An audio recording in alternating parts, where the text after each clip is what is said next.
This is Cup of Go for May 15th, 2023.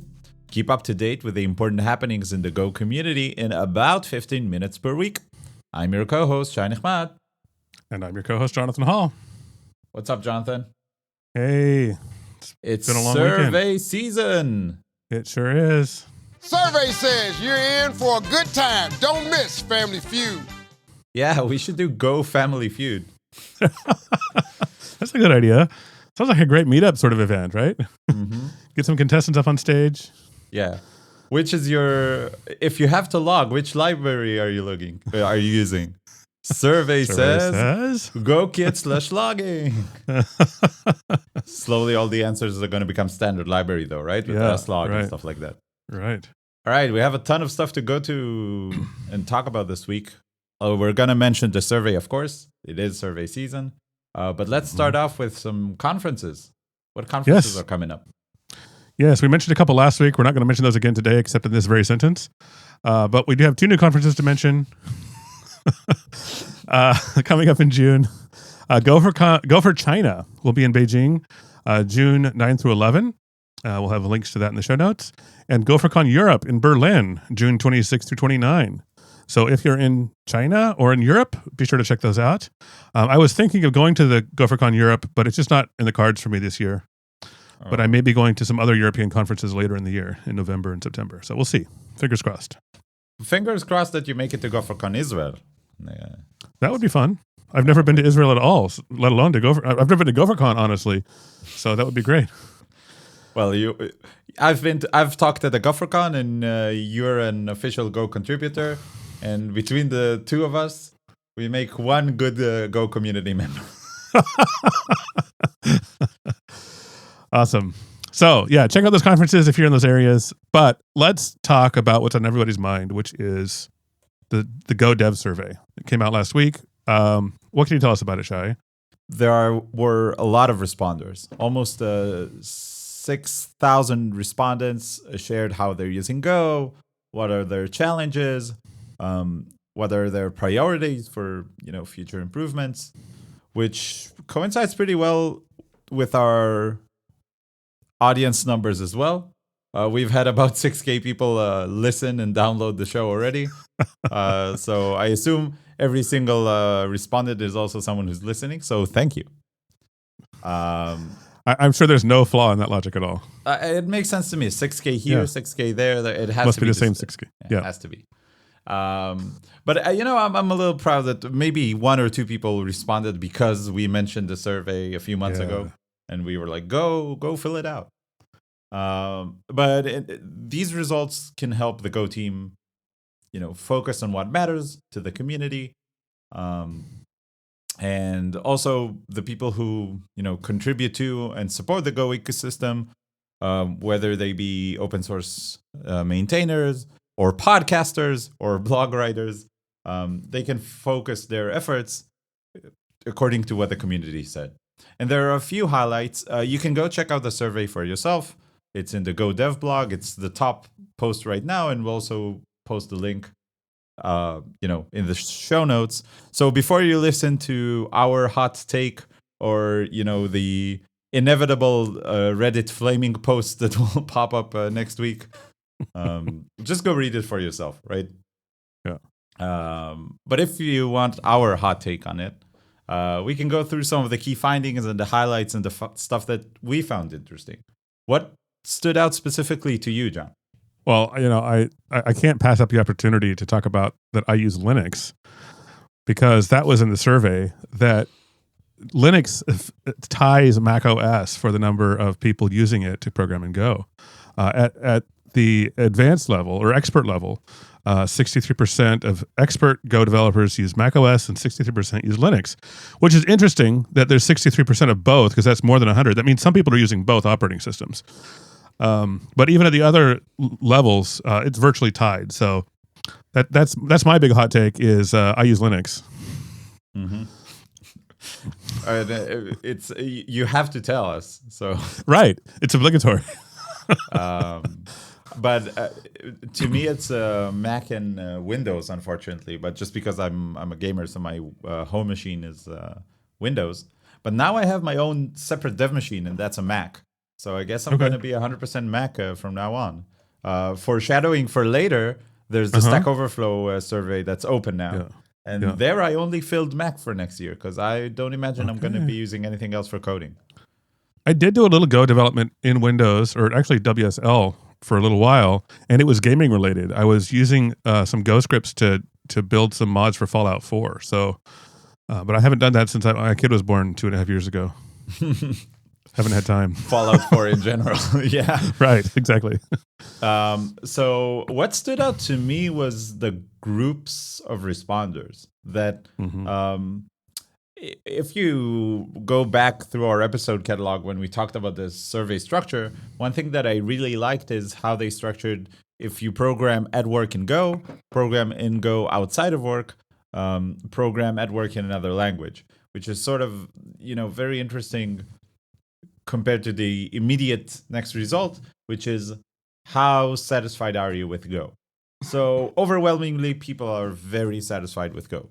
This is obviously self-selecting. People who want to respond to the survey are probably pretty happy with Go anyways, and people who hate it don't want to contribute. But even so, my experience is that programmers are not very optimistic, usually very negative, and like to complain a lot. And even with that bias, 92% of responders said they are satisfied with Go. And, the 4% are on the fence, and only 4% are dissatisfied. So generally, my vibe when I work in Go when I work with Go developers is that we're having fun. The problems and the challenges that we're facing are the actual problems and the challenges that we want to solve, right? Like, how do we want this service to work? Or what should we query from the database? Or like the actual business problem, the applied business problem we're trying to solve, and not like arguing with the language, which, not to compare negatively on any other language, but I think that, I look back at other languages or tools I had to use, and let's say, there were tools that were less ergonomic. Trying to write XSLT files is a lot worse than trying to write Go code, in work or otherwise. You don't write XSLT files outside of work just for fun? With my daughter. I sit with my daughter and we paint XSLT files. As punishment? You forgot to clean your room, go write some XSLT? Oh my God. If you're listening to this, I don't know, 10 years down the future, I would never do that. That didn't happen. Another highlight I found interesting in the survey was that learning was the respondents' top challenge. So what they say here is that historically, lack of generics was the biggest challenge to using Go, which I don't buy. People said that they wanted generics, but they don't actually need it. They don't actually use it. It's very edge casey. But now that they can't, it's something that they thought they needed, right? It was overused in other languages. But sure, if you're using it, great. But the comments right now are on error handling. It's hard to read, or maybe it's too verbose, which is a common thing people say about Go, right? Like, how many times can I read if error is different from nil? But one thing I found very interesting was that people have difficulty learning best practices and just how to start with Go. This is very counterintuitive, at least to me, because Go seems like a very simple language, doesn't have a lot of keywords. I'm wondering where this is coming from. Maybe because Go is usually a second language for people? I mean, I can speculate, and I think that's probably part of it. I think people have picked up bad habits. And honestly, I think those bad habits are often why people wanted generics, for example, or think the error handling is too verbose. But I mean, certainly when I was learning Go, I had difficulty trying to, I came to Go from a traditionally object-oriented language, and so I was trying to, make Go's round peg fit into my square OOP hole. And it didn't work, and it took several months before it kind of snapped and made sense. So I could definitely see that as a challenge for a lot of people. Any other highlights you found interesting? Yeah, I think I'll just point out one last thing before we move on. And that is, one of the questions is, in which area, if any, are you not using Go but you would most like to? Ooh. And for the most part, and then they break it down by experience level: novice, intermediate, advanced, expert. For the most part, it's pretty flat. People, 10 to 15% want to learn to do desktop and GUI applications. 10 to 12% want to do artificial intelligence. But there's two areas where the novices really jumped out, and the biggest one is doing websites. Services that return HTML.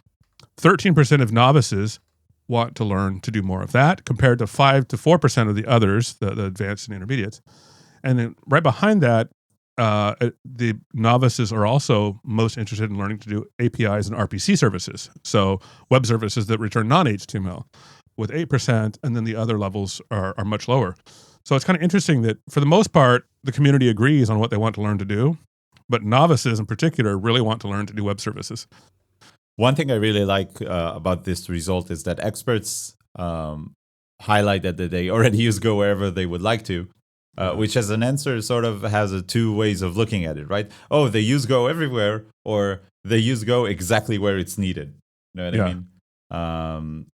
And I have to admit, I really agree with the results. I don't want to build the desktop or GUI application, so it doesn't really fit my bill, but I really, really want to use Go for machine learning. For a client job I'm doing right now, I'm doing Python, and oh my God, Go toolchain, I miss you. Yeah. All right, so that's our highlights from the survey. But obviously, go read it for yourself. There are a lot of other interesting highlights, a lot of data you can dive into. It's really well written and not too long. So go check it out. On the same topic, the Stack Overflow dev survey is out. Not the results. You can just fill it in. It's pretty long this year. Take 15, 20 minutes out of your time to fill it out.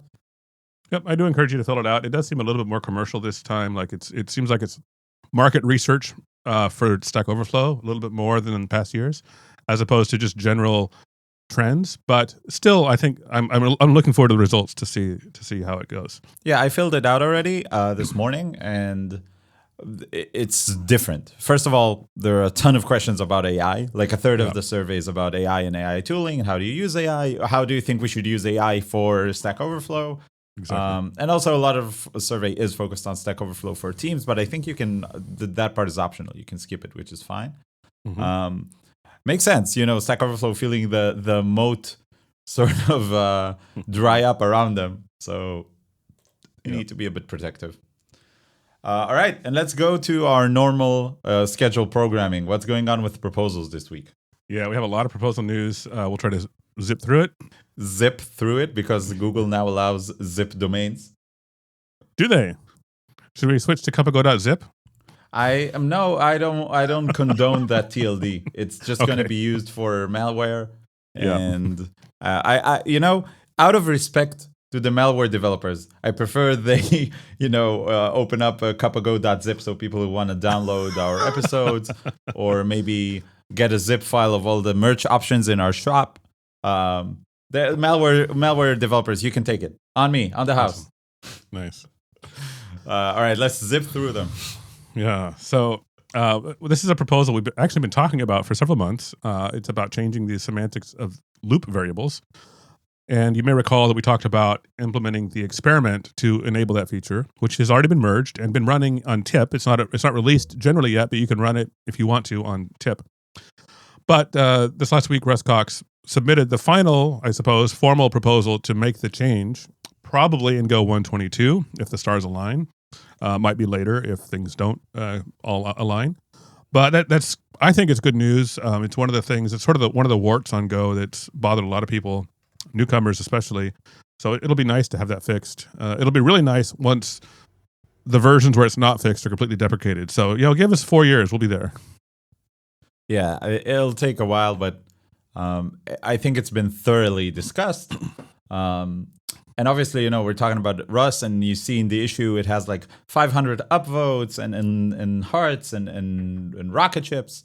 So obviously, we have to go to the competing end of the spectrum, which is Reddit, where someone just had to post, since Go 1.22, the loop, blah, blah, blah, might never exit, which is like literally the worst take on it. very flame baity, and it was even locked and removed. So I'm happy for r/Golang. They're keeping stuff clean. When your flame bait is bad enough to get blocked on Reddit, you know you're bad. Yeah. So don't do that, people. Just support the change. It's a good one. And there is another discussion on Reddit that's a little bit more respectful. It has more comments. It's been open longer. So you can still go over there and put in your 2 cents if you want. Just don't be a flame baiter. Mm-hmm. Yeah. Another proposal that I found interesting this week has to do with buffer.bytes. So buffer.bytes is a pretty simple function. What does it do, Jonathan? It returns a buffer in the form of a byte slice. So that's what you think it does, but in reality, it's a huge security hole that can, I can jump through the bytes and hack your keylogger and whatever. So no, not really. There's an interesting proposal. It was closed. That sort of shows a lot of interesting stuff about Go, I think. So when you call bytes, like John said, returns bytes of the internal buffer. And in the current implementation, the capacity is the full capacity of the internal storage of the buffer. So what that means, let's say I have a really big buffer. I have I loaded an image file onto a buffer. Mm-hmm. If the file was 2 kilobytes, that doesn't mean that the buffer size that was allocated is 2 kilobytes, right? That's what's used. Right. But the actual capacity might be bigger. And oftentimes it's 2 times bigger because it will allocate 2 to the power of how many you need. And if I have 2 kilobytes and 1 extra byte, I'll have 4. Or if you're using a buffer pool, it might even be megabytes. Yeah, totally. And currently, this information is revealed. When you call bytes, you get the capacity. The full capacity of the internal storage, which has some issues. This proposal has been closed. Russ just put it on the meeting and then decided it seems infeasible. The logic is correct. Dolman, Olivier Menegay, who wrote this from Paris, is correct. This is a security primitive, but this is not strong enough to become a vulnerability on its own. And also, changing it will be a breaking change. It has been, before there was a function called available buffer, which was added in 2021. This was used. So if this will change, it will break programs that misuse the result to know the internal capacity. So a very interesting proposal, but it was closed. And I don't know, if there will be a security issue that's generated from bytes.buffer, perhaps this will be a breaking change. But not right now. Right now it's closed because it doesn't seem like it's a strong enough primitive to turn into a security vulnerability. At the end of the day, it does leak information, but it only leaks the capacity of an internal buffer, which is not good enough to start running code and hacking your machine. You had a proposal you were excited about. Yeah, on the topic of leaking information, sometimes we want to leak information. And there's a new proposal that tries to leak information in a useful way. It's about extending the Go cache. So when you build a Go program, of course, it caches the results that it can on disk, so that if you run it again, it only has to recompile any files that have changed since your last compilation, which is one of the reasons that Go compiles so quickly. The proposal is to allow the Go compiler to use an external tool to do that caching for you. You might think, why would I care about that? Well, the reason is because then you can tie it into your CI/CD pipeline so that you could use, for example, GitHub Actions cache capability or whatever, S3 bucket or something like that to cache your builds to get improved compilation times in your Docker builds or your CI/CD pipeline. So I'm kind of excited about this. I think it could be pretty cool. It is super cool. I know that many organizations, including my previous company, we try to set up joint caches for stuff, and for some things it worked pretty well. But the only solution that we've figured that works consistently is using Docker. Like, instead of building on your own machine, which is fun and fast and you can do on save, you share like Docker layers that have all the everything cached already, and if you didn't change anything within the layers, you can share those layers, which is okay. It works, but obviously a lot more involved and a lot slower than just sharing, the Go cache itself. I think this is a really, really cool proposal. But on the other hand, I'm really worried about, whenever you share caches and whenever you distribute that stuff, bugs. You compiled with the same Git hash and it came out to the same hash somehow because it doesn't test for, I don't know, the embedded files, but you changed the embedded JSON file that got into the binary. And then I'm using a different version than I'm actually think I'm using, or some sort of edge cases are scary to me. I am not running optimization. You are running optimization. We have different compiler versions. We have different architectures. I don't know. This stuff can mess up really fast. It almost sounds like you're saying that cache invalidation might be one of the hard problems in computer science. I would say it's one of the two hard problems, including off-by-one errors and naming things. Right, exactly. But yeah, I think it's super difficult. Like, unlike many proposals, which are very simple, straightforward, almost I think any entry-level Go developer can probably take a stab at implementing such an option. This seems super hard. I wouldn't want to touch it with a 10-foot pole. But obviously, once it's done, I'd love to use it and complain whenever it doesn't work, right? The good news is that Brad Fitzpatrick has already implemented it in his test branch, and he's using it successfully, he claims. And it looks like this will probably be added in Go, 121 or 122 as an experiment. So it won't be on by default, but you can play with it if you want to. That's super interesting. I'll definitely link this issue to my previous Go team. And if you're listening and you have a Go team at work or something, don't forget to mark this proposal and turn that experiment on for your team. Anything that can save devs build times is great, because now they can get on and waste time on other stuff, like waiting for the coffee machine to get warm or waiting for open AI APIs to go back online. Whatever these people do at their work. Or waiting for us to get to the next topic, which is about semantic diff. Yeah. All right, so we're done with How's that for a segue? That's I feel attacked. All right, I'm getting on to the next thing. Sorry, boss. Yeah, y'all don't know this because we sound very nice on microphone, but Jonathan is a ruthless dictator in this podcast. Yeah, you can't see my whip, but it comes out whenever I need it to. Even the logo of Riverside is sort of like. All right. Let's get back on track. The first thing we found interesting, if you use semantic diff, which is VS Code extensions that shows the diff not just with lines, but with semantic difference in your language, it now supports Go. In practice, it means you can reformat with Go format, and semantic diff should display an empty diff, right? If you run Go format on a file that's not Go formatted, it will ignore it in semantic diff, which is great. Maybe I ran Go fumped instead of Go fumped after Jonathan taught me about it, and then the diffs are really ugly, right? And who cares about that? So semantic diff helps a lot with that. I used it in code reviews, which is fun. Instead of looking at the GitHub pull request and looking at a ton of changes that I don't care about, just look at semantic diff. So now it supports Go. Go install it.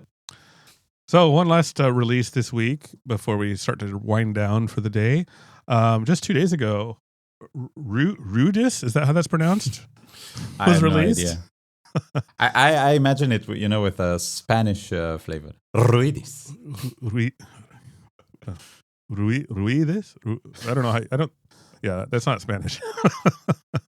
Anyway, whatever it is, it's Rueidis. Ruidis? I don't know. It's a fast Go Redis client that does auto pipelining and supports client-side caching.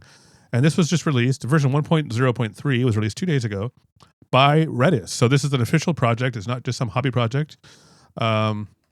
And it's been running around for a while. It's a fairly new project, it looks like. It looks like the oldest commit was a few months ago, 8 months ago maybe. but it's been recently released, this new version. So if you use Redis and you need auto pipelining and client-side caching, this is probably something you should check out. And finally, one other thing we saw around the community was someone asking on the Go Slack, yo, anyone knows any good new Go podcasts? Something to listen to about Go? And someone named, I don't know how to pronounce it, Jonathan? Jonathan? Yeah, so you answered. So let's shout out some other Go podcasts, because there's some great content out there that you should definitely check out other than our podcast. Yeah, so this was on the RAND's Leadership Slack, which is a great place if you are in tech leadership. It's a great Slack community. We'll have a link to that in the show notes as well. But the 4 podcasts that I'm aware of, there's only 4 English language podcasts that are in active production about Go.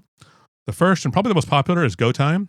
I'm assuming most popular. I haven't seen numbers. I'm judging this based on how much commentary I see in the community about it.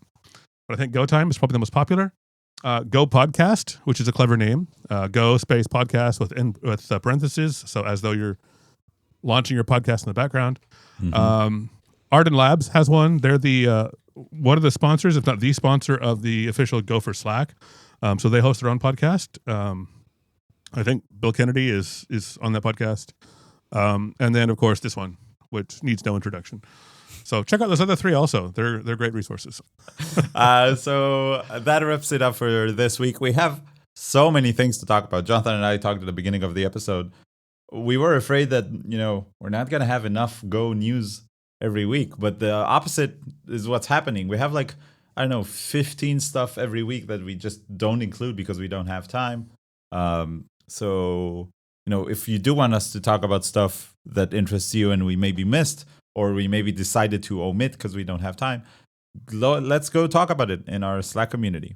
And we're going to tell you about that community, about other interesting stuff going on our store, in the ad break coming up real soon. And after the ad break, we have a super interesting interview with Lane Wagner. Who's that? Lane Wagner is I'll call him an educator. He runs boot.dev, which does Go and Python and JavaScript training, basically web training, back-end developer web training.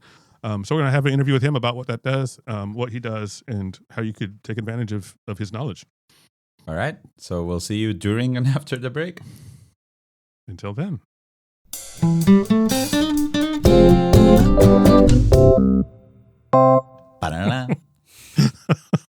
If that lines up well, maybe we can put it on the episode. Yeah. All right. Start. Please start. All right. Welcome to our amazing ad break, where we tell you all about the amazing things you should buy and spend your time and money on, which usually is a very short list here. But it's not anymore because we have a new store and we're selling merch and it's amazing. Yeah, thanks to people who already bought some stuff. That's so exciting. We're not going to expose your names, but we have 5 real cups shipping to 5 real people. Oh my God. We think. Yeah. We think. It could have been ChatGPT ordering these. We don't know for certain. But as long as it pays, I'm totally down. No problem. Okay. And if you want to get merch yourself and you don't want to miss out on this hype train, please go check out store.kapago.dev. Absolutely. We have amazing selection of 2 or 3 things you can get there. Yeah, we have stickers and a cup. Yeah. Oh, and a wireless charger. Yeah, yes. So we do actually have 3 things. We do have 3 things. And there's 2 versions of the sticker. So there's 4 things if you really think about it. That's really stretching it. And you can rotate the sticker, 360 you can also hold the cup degrees. Upside down. Yeah. All right. All right. What else can we talk about before we move on to our interview? How people can reach us. Yes. Well, we already know about store.kapago.dev. But if you want to talk to us, and not just give us money, you can go to just kapago.dev. You can see our website there, all of our social media links. We're on Twitter. We're on Mastodon. We're individually on LinkedIn, but we don't have any official Kapago presence there. But you can reach us there. And you can email us, news@kapago.dev. Or you can talk to us on Slack. We're on the official Gopher Slack in the channel Kapago Kebab Case. If you like the show, please leave a review on Spotify, iTunes, or wherever you listen to your podcasts. And also share it with co-workers, co-students, colleagues, your co-op, Co-routines. Oh wait, that's Python. co-routines. No, not here. I've had enough of Python this week. Thank you. One other thing worth mentioning that's going to be happening on the Cup-A-Go Slack is we've been toying with the idea of doing a live stream episode, recording an episode live with you all, and you can chat with us while it's happening. If you want to join us while recording and hear all the curses and the yelling and the whips, then come to the Slack and let us know. And if enough people want to join, we'll make it happen. No problem. Yeah, sounds like fun. Of course, when you do a live stream, there's a lot of editing that has to happen afterwards. You have to cut out all the swear words and the whips and all that nasty stuff before you can really publish the episode. And we're looking for somebody who might be willing to help with that. So if you're interested in becoming our editor, or you know somebody who's an excellent podcast editor and would be interested in that, especially if you're in the European time zone, that would be great. Reach out to us. See above contact details for information on how to reach us. Yeah, just rewind a bit. Yeah. And if you don't know how to rewind, this job is probably not for you. All right. Coming up, we're done talking about all the commercial stuff. Coming up, we have a super interesting interview with Lane Wagner. So stick around. He has a ton of interesting stuff to talk about. Hey, everyone, and welcome back. Jonathan, lately, I've been on a learning craze. I've been learning something new every day. But it's easy for me. I'm already experienced. I don't need anyone to guide me. You know what I mean? First of all, we have the show where you berate me for not knowing stuff about Go. Yeah. How stupid could you be? You didn't know that? Yeah. So I need to prep for the episode. But other than that, I have my projects. I have a ton of experience I can rely on. But I have a ton of friends who want to get into programming. I wish someone was here that could help them out, specifically backend. How many times can you learn to develop a site? But no one teaches backend. Yeah, everyone teaches. Oh, hi, Lane. Hi, hey, how's it going? Good. Do you know anybody who teaches backend programming? Not a soul, apart from myself, of course. Oh, know thyself. That's all right. Hi, everyone. We're very happy to host on this week's interview Lane Wagner. Lane, how about you tell us a little bit about yourself? Yeah, absolutely. So my name's Lane. I've been developing I've been writing code since about 2010, and I've been writing Go since about 2015. I've worked as a backend hiring manager, led a couple of different Go teams, and just a year ago went full-time on my side project. So I guess it was a side project, boot.dev, and now I'm kind of full-time founder. I've got one employee, and it's an e-learning platform for backend development. And primarily, we teach Go. I love that you're using the .dev TLD because that's what we use for our website, cupago.dev. And last week's interviewee, Adelina Simeon, her website is adelinasimeon.dev. So I think that might be a new rule for our guests from now on. You have to have a .dev domain name. It's such a good domain name because nothing's taken, or at least that's how it feels. For now. After this episode, everyone's going to go out and buy dev names so they can be on our show. So I think if the criteria is you have a dev domain, then almost all our interviewees probably have it. But if you have something on it and it's not just a domain that refers, next year I'll get to that project next year. Has to resolve to something custom. Well, that's great. What's boot.dev all about? Who's it aimed towards? Yeah, so you said it best yourself. It's aimed towards back-end developers. It's kind of this self-paced fantasy game that takes you through, all the different important back-end concepts. So the original idea for Boot Dev was much more kind of computer science focused, but I've since kind of honed and tuned the idea to be a little more career focused. So now it's like, okay, I teach you everything that I think you need to know to become a successful back-end developer. And it just so happens that I think you actually do need to know a decent amount of CS in there. We do data structures and algorithms.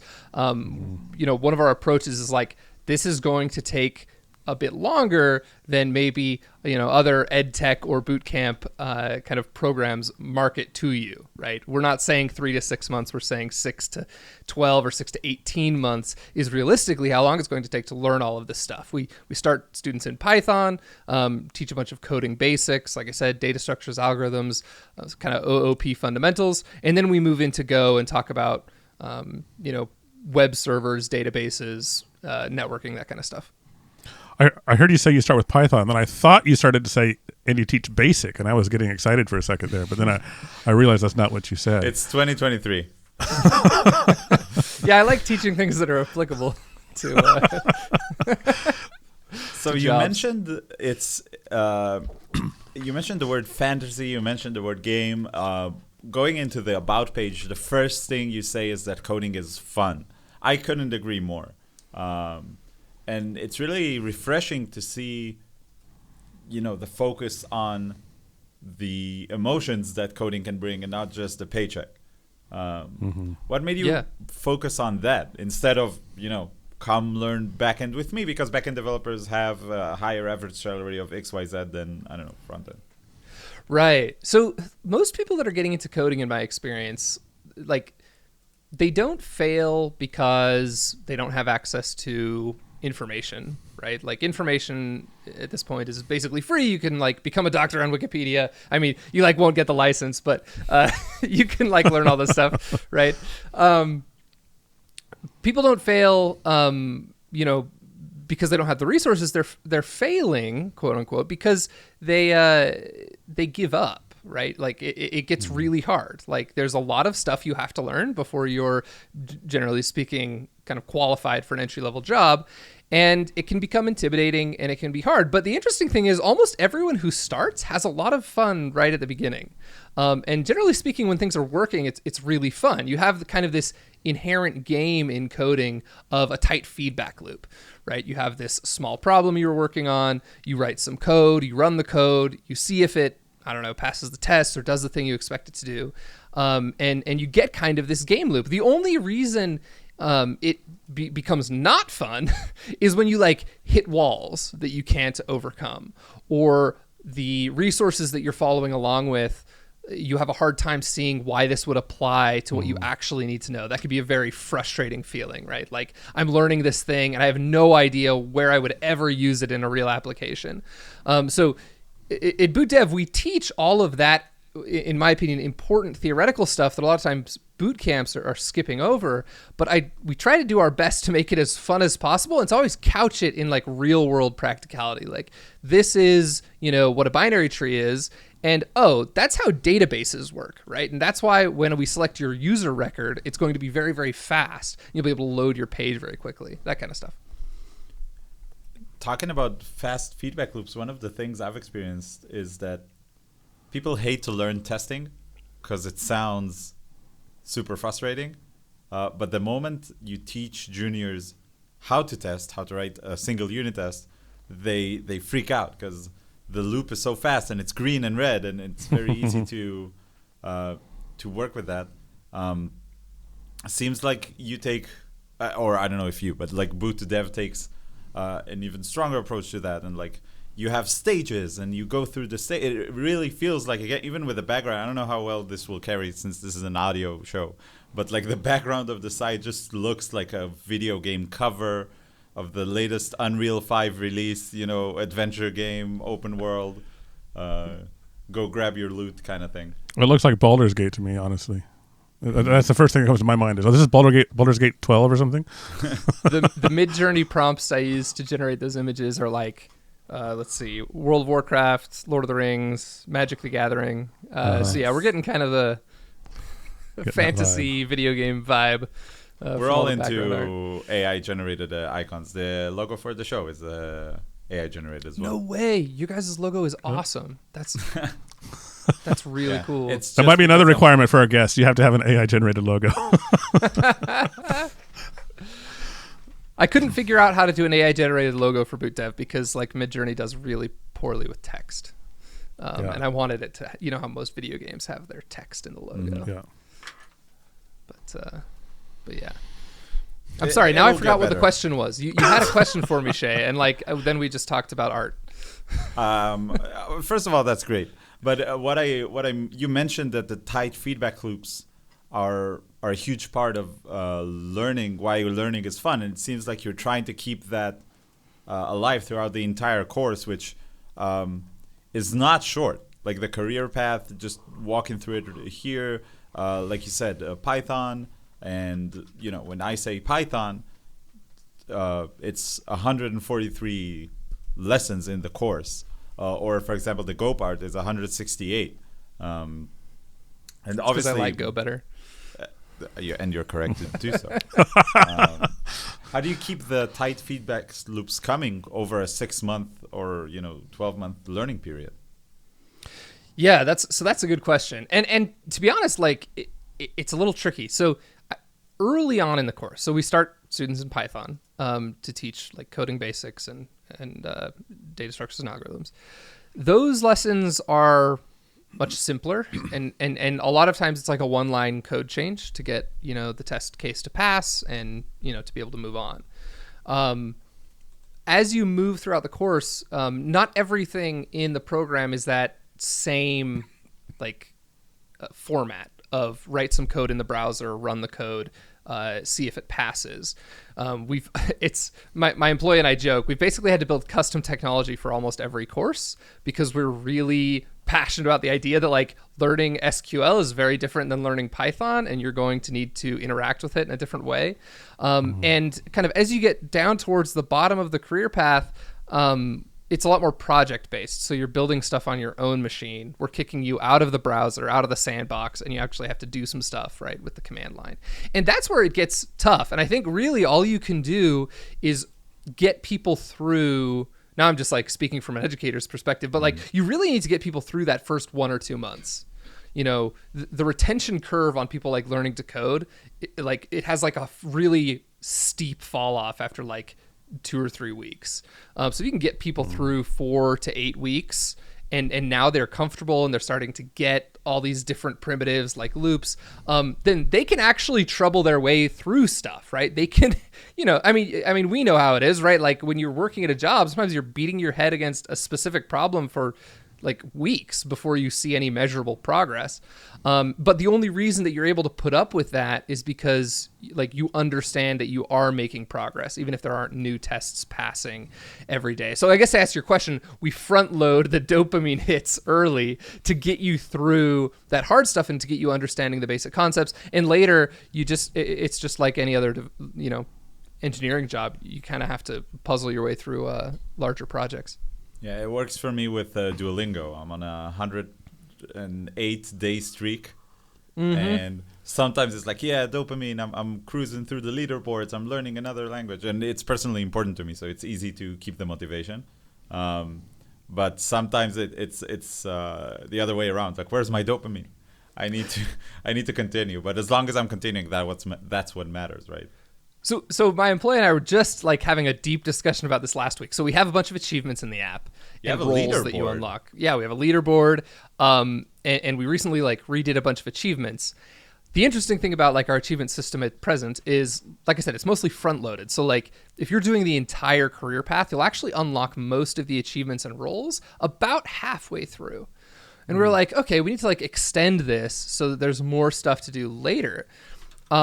And we are going to do that. But the interesting thing is we also found, I was listening to this psychology podcast, and you actually do want to start to take that stuff away because you want people to be intrinsically motivated to learn new stuff rather than extrinsically motivated by all of the confetti and the achievements, right? So it's the dopamine, again, gets you in the door and gets you learning, gets you going. But afterwards, you actually just want people having fun writing code, and that's the primary objective.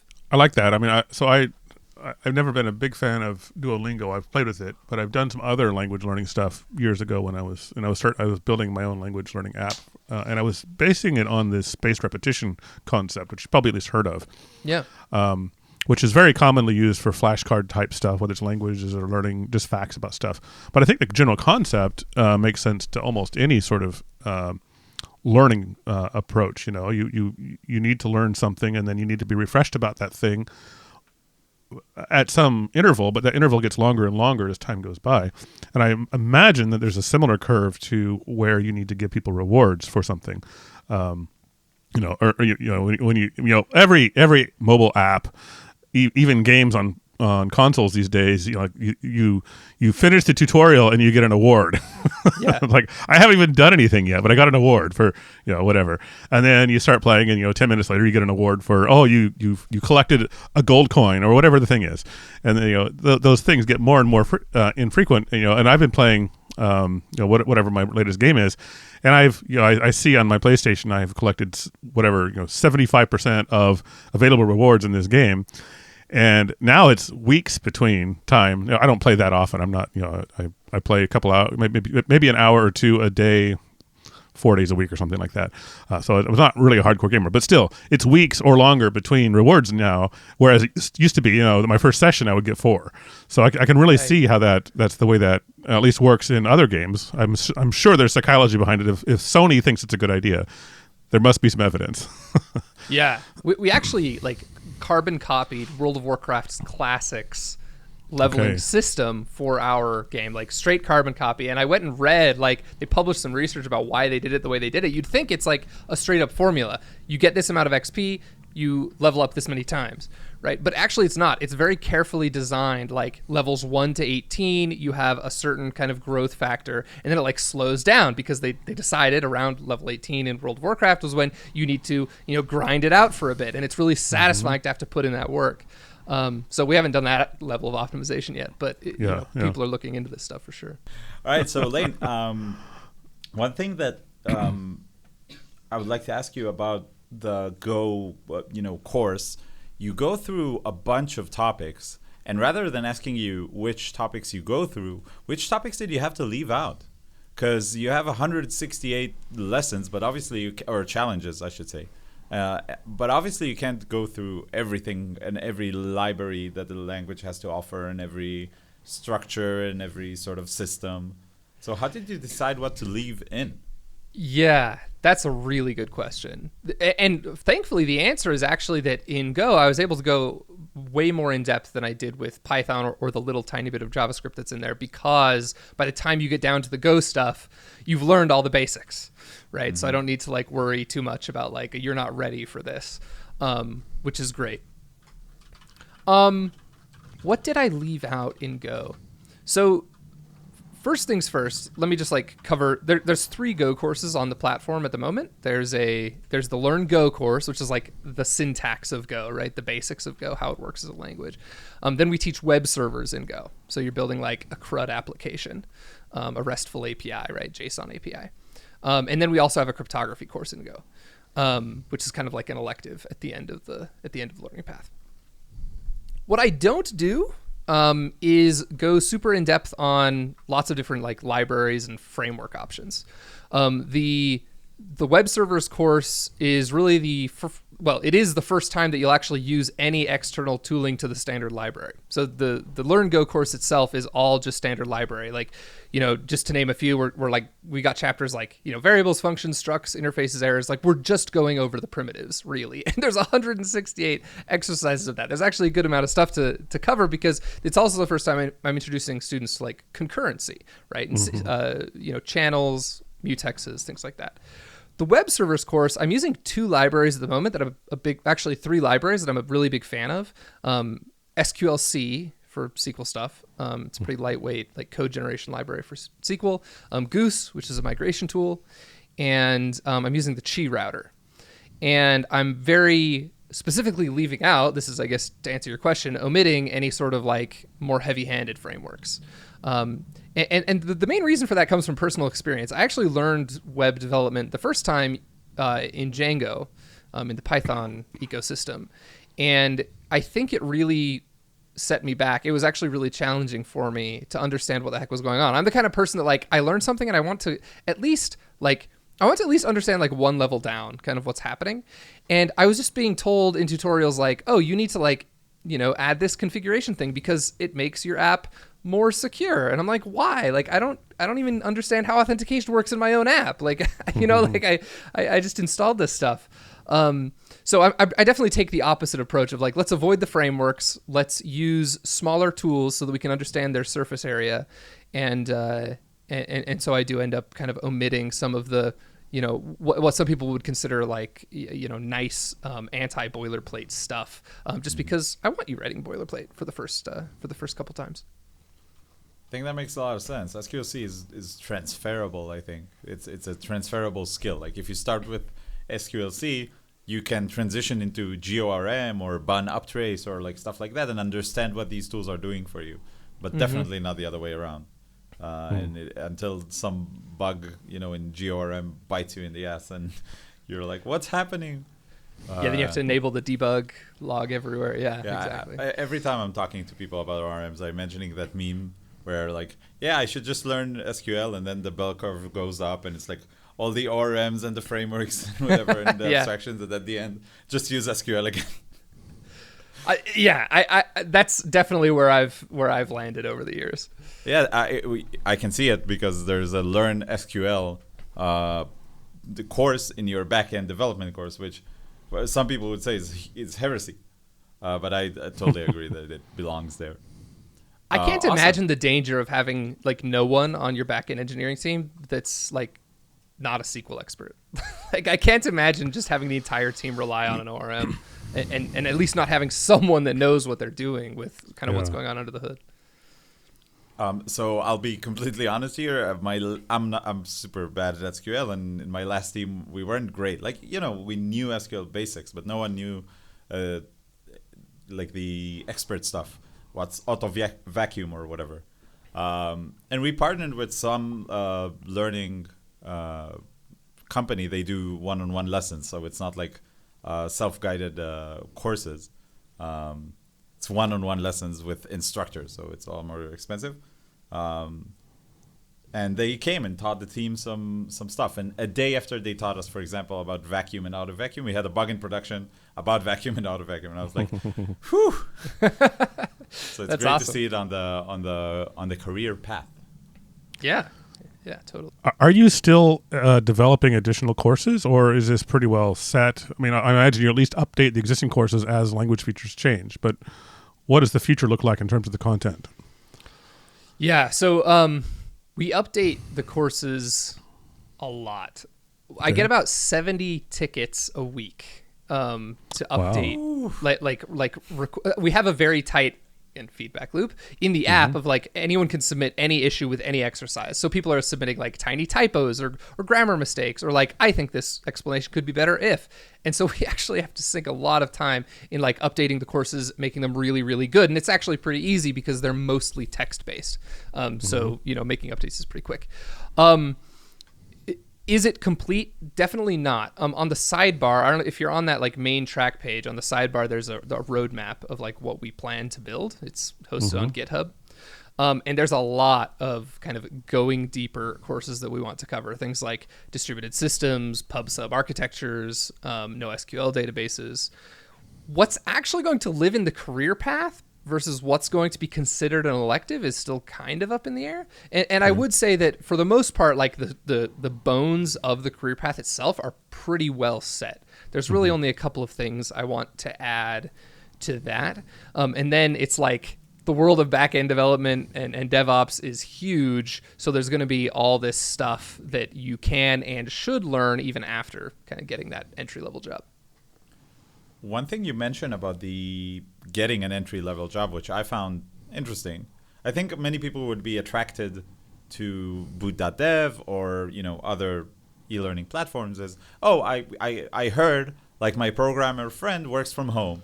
They work remote. They're a contractor. Looks awesome. I don't like my current job. I don't like my current office. I don't like my current coworkers. I feel demotivated, et cetera, et cetera. There's a lot of the reasons why people want to transition into programming, not just because it's fun. Usually they discover it's fun a bit later. But in your site's philosophy, you mentioned that you need to get an on-site full-time job, if possible.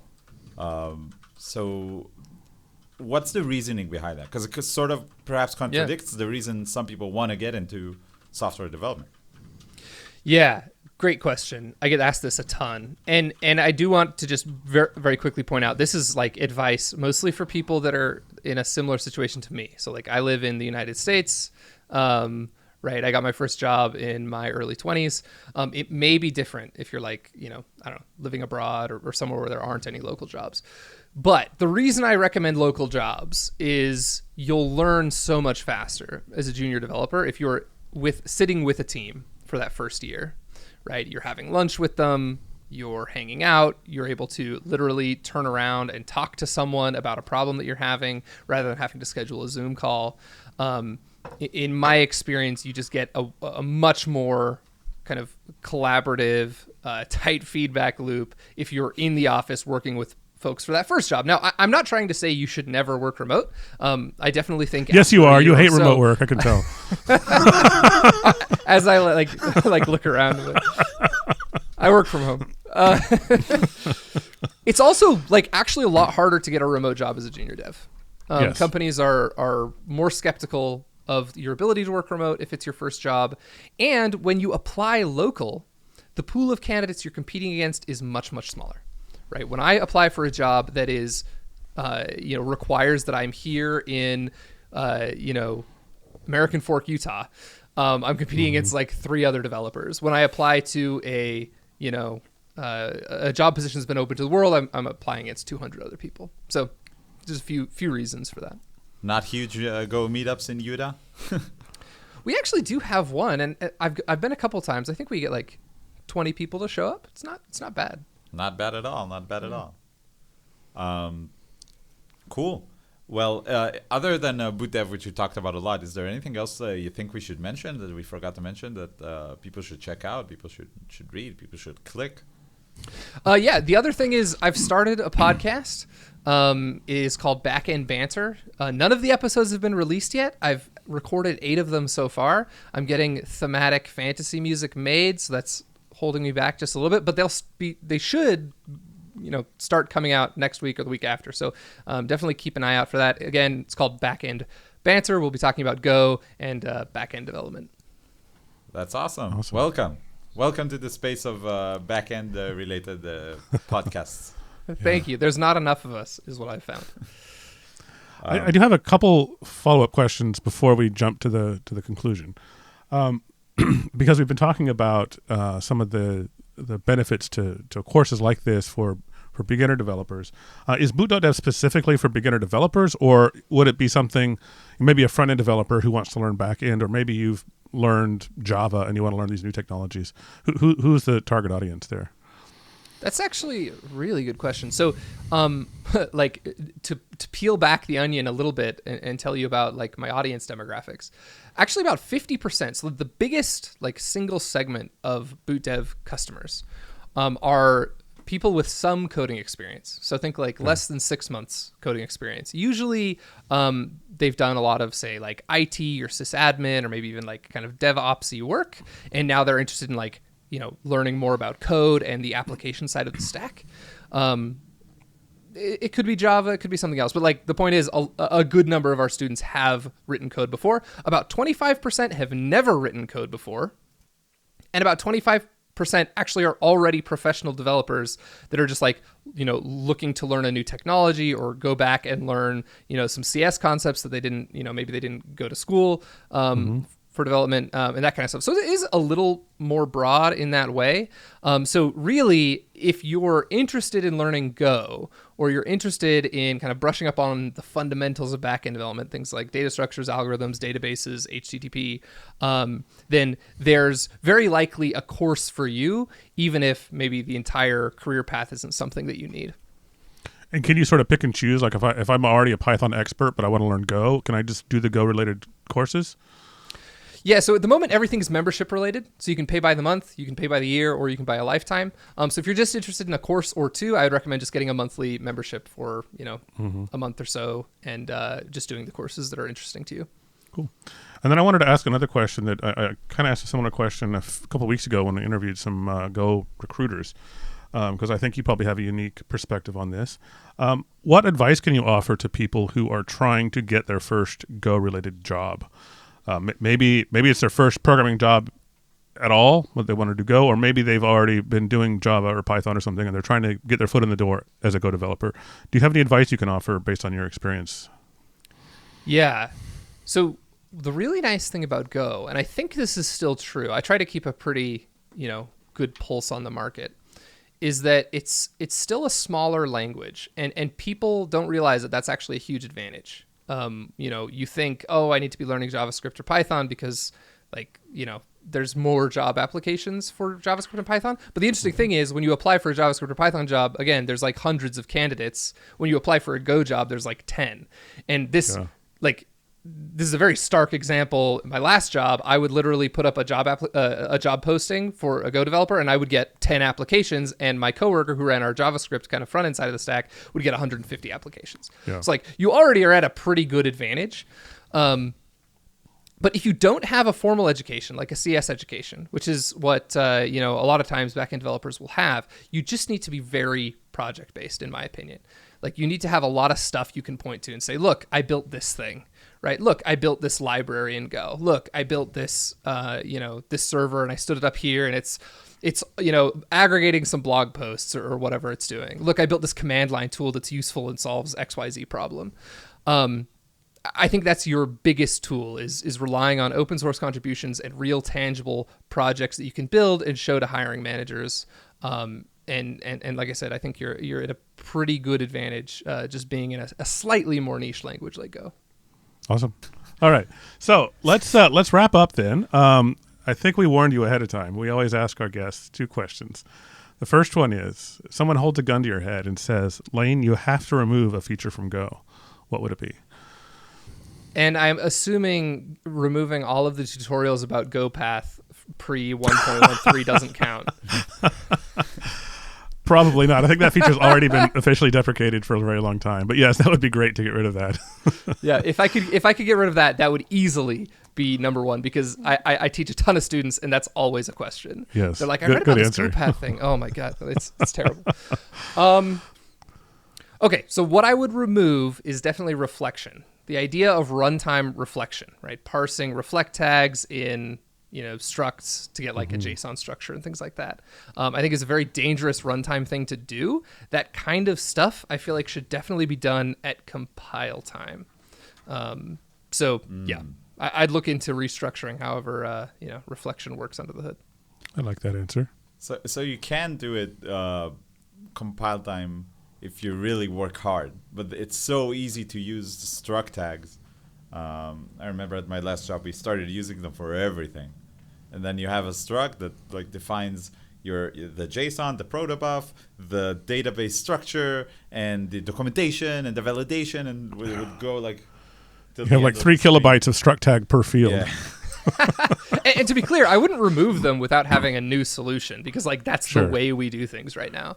But I don't, like I said, I don't love the way that it's handled at runtime. I mean, I'm a huge type safety person. Like I would much rather handle this stuff at compile time. Yeah, and on the flip side, what feature, from other languages or from other libraries or whatever would you add to Go? Yeah, this one's easy. Some types, so algebraic data types, and pattern matching. So if you're familiar with Rust, this is kind of how their error checking works. Basically, the idea that you can have a type that is a union of other types. So I can say this is a, HTTP response or an error. And like that's a type now, right? It's either this or that. And then you can write a match statement to say, I have to handle every case, and it's exhaustive. Right. So instead of a bunch of like if blocks that like you as a developer can screw up, you have a match statement that kind of forces you to handle every case. Again, just kind of adds some more static checking and static typing into the language to stop ourselves from shooting ourselves in the foot. Yeah, to forget one of the cases in the switch. Yeah, I think exactly. there's a Golang CI-lint thing that checks it for enums. I'm not sure. Yeah, there is. I don't know how well it works. I've seen it though. It caught me a few times. That's why. That's why I remember it, because it always catches you. The times where you forget to check all the enums is always like, I already want to go home. Traffic's getting worse. I want to finish this code already, and you push it, and you're like, I don't need to lint it. It's fine. Go FMT took care of everything. And then it's like, no, you forgot one of the enum cases. And I'm like, thank you, but also, why, damn you. In the same. This would also fix enums, by the way. If we had some types, we would have real enums, which would be great. Yeah. Nice. Great. So thanks a lot, Lane, for coming on one of your many back-end content related audio shows. Thank you for having me. This has been fun, guys. Yeah. Sure. How can people find you online if they're interested in reaching out? Obviously, boot.dev. Yeah, boot.dev. It's the name of the site and the domain name. Definitely check that out. We're on YouTube at boot.dev. That's probably the second best place. And then, like I said, the Backend Banter podcast as well. Awesome. Thanks a lot. Thanks. All right, so Lane is off. We're done with the interview. What a great guy. The site looks awesome. If you want to learn Go, if you want to learn more Go, definitely go check out boot.dev. And I think it's a really good project to support. It seems like it's coming from a place of real passion. And if you want more Lane in your life. And who doesn't? So there's a free 9-hour Go course on YouTube. It topped Reddit this week. So if you're on the Golang Reddit, you may have seen it already. I don't know if it's good enough to go, as an ASMR, go to sleep kind of thing. But it is free 9 hours of video content on Learning Go, which is just like way to go, Lane. Yeah. And also, I heard that he was in another podcast that we might recommend. So I actually met Lane when he came on the Adventures in DevOps podcast, which we recorded several weeks ago, but that episode just aired over the weekend. So Adventures in DevOps, episode 162. If you want to hear Lane talk more about the DevOps side of backend development, then there's 57 minutes of Lane to hear there. It's not quite the 9 hours you might be expecting, but it's still some good content. Yeah, so thanks a lot, Lane. Really appreciate you coming on. It was super fun. And that wraps it up for this week. See you next week. Bye-bye.